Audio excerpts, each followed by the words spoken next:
I have no idea why they didn't just use 2 of these, but they used 1 of these and 1 of these on both sides. Beats me. What's up folks, if you're new here, I'm Max, that's Emily, and this is Bessy. It's June 2022 and we've decided to do something very left field from our usual day-to-day work lives, and that is to buy a Sprinter van and convert it into an epic, high-tech adventure home on wheels. Emily and I are all living in the UK, both working full-time jobs, and over the next few months we'll be bringing you along on the journey where we grab any waking moment before work, after work and on the weekends to continue the build. With so much to do, first up is stripping Bessy down and giving her a good scrub, discovering some difficult and common issues along the way. Let's get going.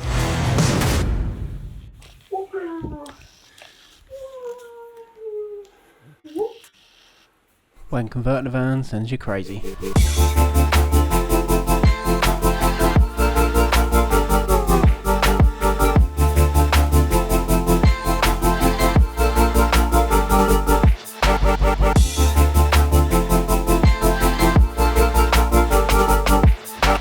So these screws have come out quite easily.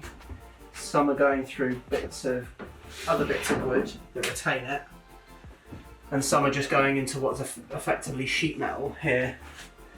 But this screw has gone into quite a solid reinforced bit of the shell of the van, and a normal driver is just not taking it, the clutch is giving out. So you're going to have to use an impact driver.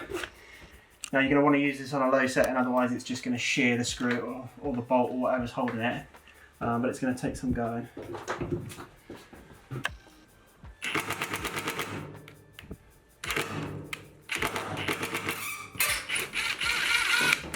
There you go. We had obviously loosened that, but yeah, just shows you're not going to do that without an impact driver.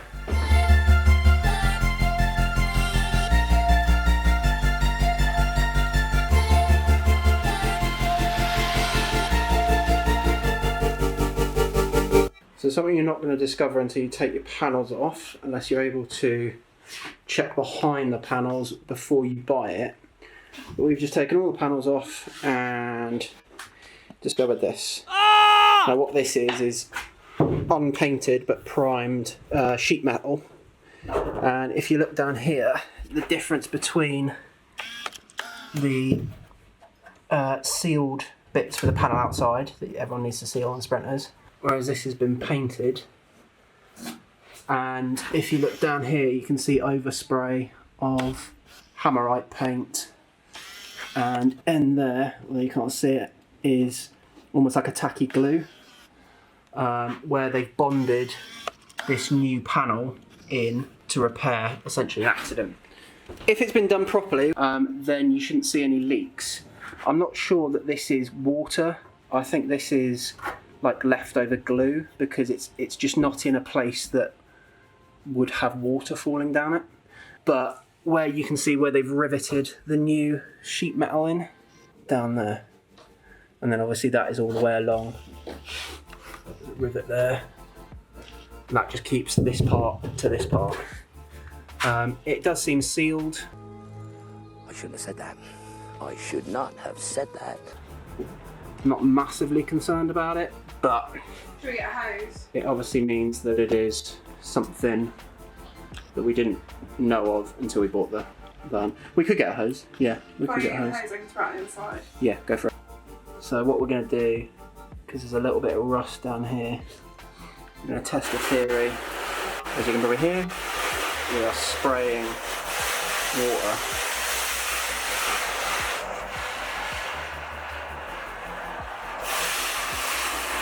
Do you want to focus down this area, because it looks a bit dodgy down this area in terms of where the rivets are, so. Oh, there is water coming through. Yeah. Yeah, oh god, Jesus, stop. Yeah, stop. Yeah, absolutely tons of water coming through there. So our test has either passed or failed, depends on how you look at it. We're going to spray some water out on the outside of the van, specifically down the back of the panels that we need to take off and bond, because likelihood it's going to be harder than normal because they've already bonded it. but where this looks quite straight and seems to be doing all right, this part here looks quite dodgy. Where they bonded it, it doesn't line up here.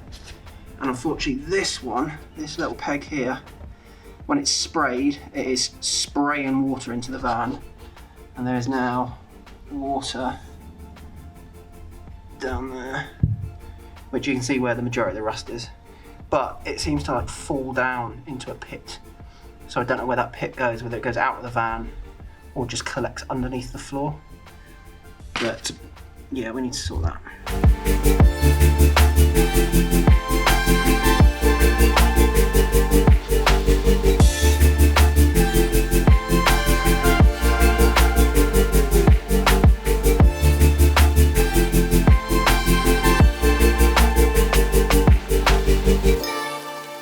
You see how much the screws have rusted on the boxes here. You can see that they've rusted because they were screwed into the wheel arch, and then the wheel arch is obviously kicking up a lot of water when you drive, so they're the things that get the most rusted, so they're going to get some treatment.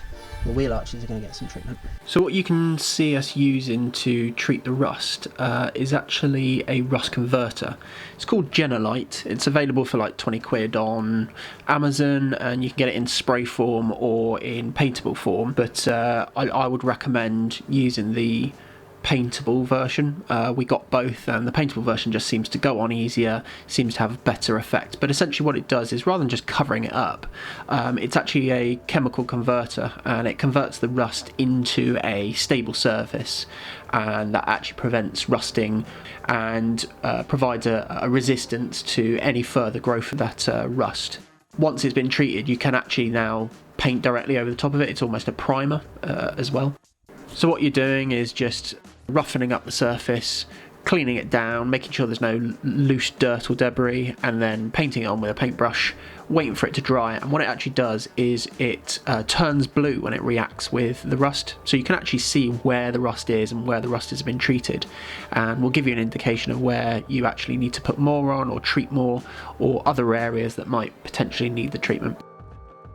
I'd recommend this stuff. It's not too expensive, and in comparison to other rust treatment products out there, it seems to do a much better job in my opinion.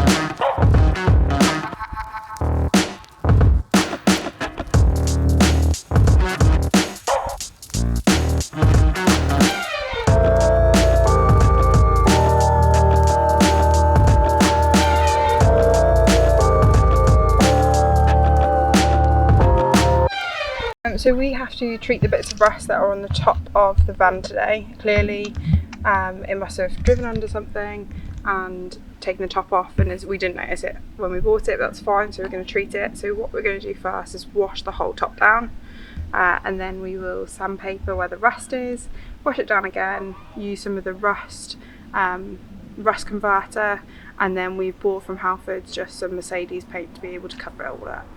Luckily the sun is out for us.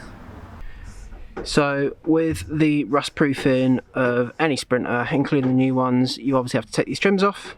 So once you've taken this bit of trim off, you're obviously going to have the side running lights. In the older Sprinters, this was like a halogen light, and you change it with a 501 bulb, whereas these are LEDs. So what you're looking for here is a little grey plastic clip. So lift up, push that back, there you go. Don't just keep pulling that plastic tab, otherwise it will come off. And to put it back, you literally slot them back in, push until you hear that click, and then push down. We're taking this trim off, and we want to get that trim off. However, to take that trim off, we need to take the rear trim off. these two were a pain anyway. So here's the second part of the rear driver's side trim that you need to pull out. When you get to the rear corner, you can have these two bolts here. They're little plastic ones. They're like, I don't know what they're called, but they're like split pin bolts. Essentially, you have a ring on the outside, and then a plug that goes in the middle. The plug holds it in. However, these two are different. So we'll show you what one looks like off, and then show you how to take it off. So there's two types of clip that are going to hold your rear quarter or rear corner plastic bumpers in. One that looks like that. Okay, it's made of two parts. You've got a centre part here and an exterior part. Essentially, this pushes in. This pin pushes in through the centre, and as it pushes in, it pushes these parts out, which is what retains it. So all you're doing is levering this part out. It's all like that. You lever the middle part out first to get the pin out, and then once the pin is out a little bit, that will relieve enough stress, and then you can lever the other part. So you take top middle pin out, and then get the collar, and then that just levers out like that. This, however, does the same thing, but for some reason, I don't know why Mercedes have done it, they haven't put the top on, and it's not been sheared off. Every Mercedes has it. It's like a safety device. I have no idea why, but essentially it means you've got to get this middle bit out without having the ability to leverage it like that. So what comes in really handy is if you've got a pocket hole jig, this is just a collar for the pocket hole jig. All it is, big strong bit of metal with a hole in the middle. And what you can now do is put that over and push into here, and then this middle pin that you need to get out, you can actually push from the inside. You can reach it. So with just like the end of a screwdriver, you just push that metal bit in, the middle bit in, okay, and it pops out like that. And then all you do, as normal, you then leverage it from the outside, and the whole thing comes out. I have no idea why they didn't just use two of these, but they use one of these and one of these on both sides. Beats me, but yeah, that's how to do it. So Emily has pushed this part from the other side, as you can see, but if you place that over, it means the pin can come out whilst the collar stays in place. So now that pin in the middle is out, if you just use a tool like that, and if you get behind the outside of it to wedge it whilst the person inside pushes it out. Ready? Yeah. And it comes right out like that.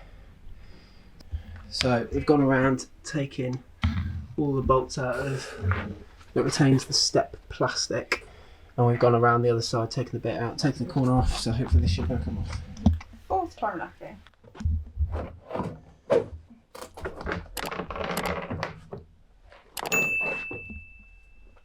There's a pop on that.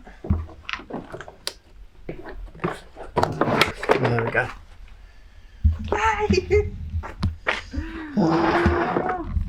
High five. So obviously when we were doing the water test the other day, we thought there might be a bit of gap there, and there was. It's actually these three that have absolutely no seal on them, and the water's coming through. So when we put the adhesive back on, not the adhesive, the sealant back on, put it back on, we're just going to be extra careful on those three.